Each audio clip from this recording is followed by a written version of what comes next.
Être fécond fait partie des bénédictions que Dieu a données à l'homme. Quelqu'un qui manque de fécondité ou quelqu'un qui n'est pas fécond, on dit que cette personne est stérile. La stérilité est une malédiction dans la maison de Dieu. La Bible dit d'ailleurs qu'il n'y a pas de stérile dans la maison du Seigneur. Ça veut dire que celui qui ne se reproduit pas ou celui qui est stérile est sous une malédiction. Tu dois être fécond. Le pouvoir de la reproduction. Nous sommes au mois de septembre et le mois de septembre a été décrété par notre Père spirituel comme étant le mois de la reproduction. Septembre est donc le mois de la reproduction à la mission Réveil International et je suis là pour vous parler de la reproduction. Nous allons prendre nos Bibles dans le livre de 1 Corinthiens 2, le verset 14 à 15. Mais l'homme animal ne reçoit pas les choses de l'Esprit de Dieu car elles sont une folie pour lui et il ne peut les connaître parce que c'est spirituellement qu'on en juge. L'homme spirituel, au contraire, juge de tout et il n'est lui-même jugé par personne.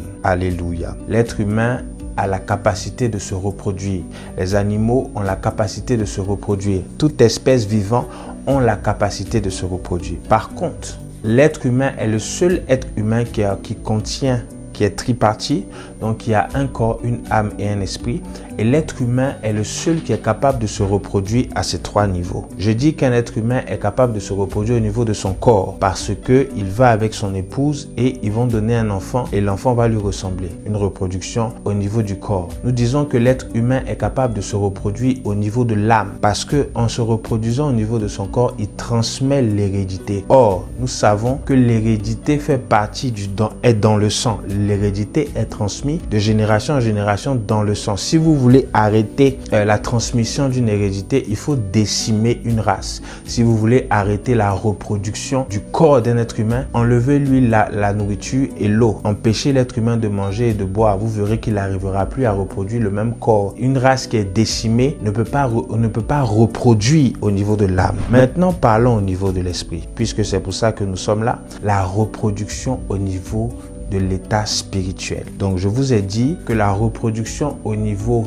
état corps, donc au niveau de la science, on parle de cellules mâles et de cellules femelles. Il faut qu'il y ait deux cellules, rencontre entre deux cellules pour pouvoir donner. Je dirais même que le spermatozoïde rencontre l'ovule pour pouvoir donner un enfant, donc pour pouvoir se reproduire. Dans le monde spirituel ou au niveau de l'esprit, il y a aussi une reproduction. Jean le chapitre 14 à partir du verset 1 et 2. Que votre cœur ne se trouble point.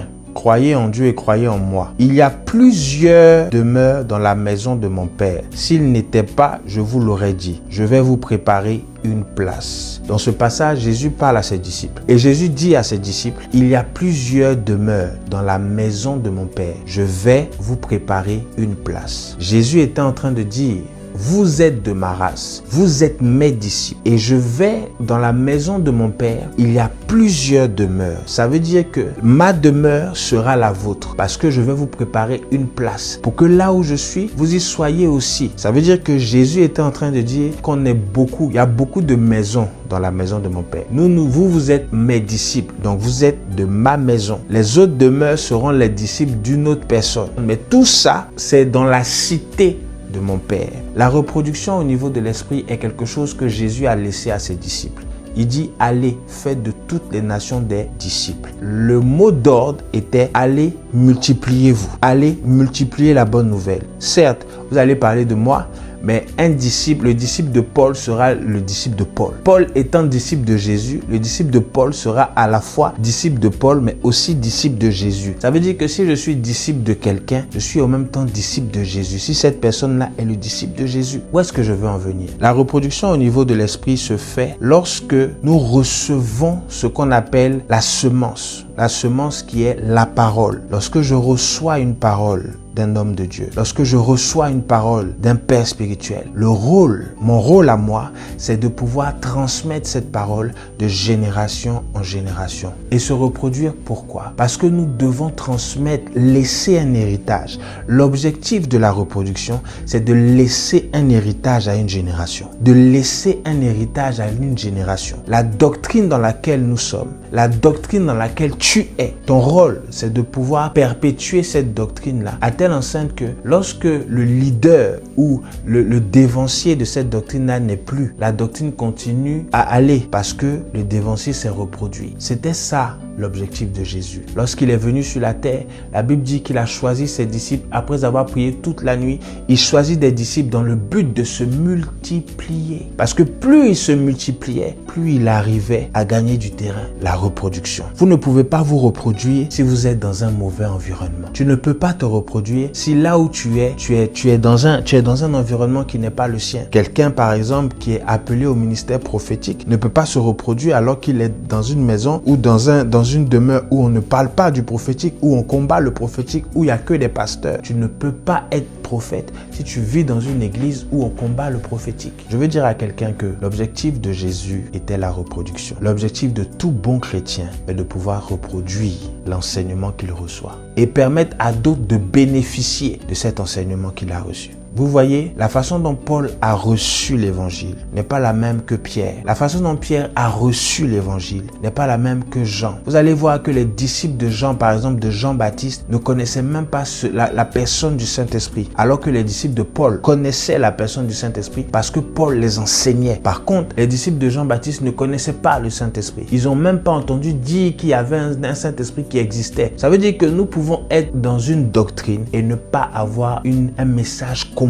Lorsque nous regardons le livre d'Apocalypse, nous voyons que Apocalypse 4 à partir du verset 8, la Bible parle de 4 êtres vivants. Le premier qui a la tête d'un lion, le deuxième qui a la tête d'un homme, le troisième qui a la tête d'un veau et le quatrième qui a la forme d'un aigle. Les 4 êtres vivants sont représentatifs des familles qu'il y a au ciel. Il y a la famille des lions, il y a la famille des aigles, il y a la famille des hommes et il y a la famille des veaux. Lorsque Jacob bénit ses enfants, Israël bénit ses enfants, il dit « Judas, tu seras un lion ». Il dit « Issachar, tu seras un serpent, tu seras un âne. » Il bénit ses enfants en leur donnant des attributs d'animaux pour dire que l'objectif de la reproduction, c'est déjà se reproduire en fonction de sa race. Donc, si je suis un lion, je ne vais pas donner un aigle. Si je suis un aigle, je ne peux pas donner un veau. Et si je suis un homme, je ne peux pas donner un lion. C'est pas possible. Donc, il faut déjà savoir quelle est la doctrine que tu as reçue et comment est-ce que tu te bats pour que cette doctrine puisse aller de l'avant.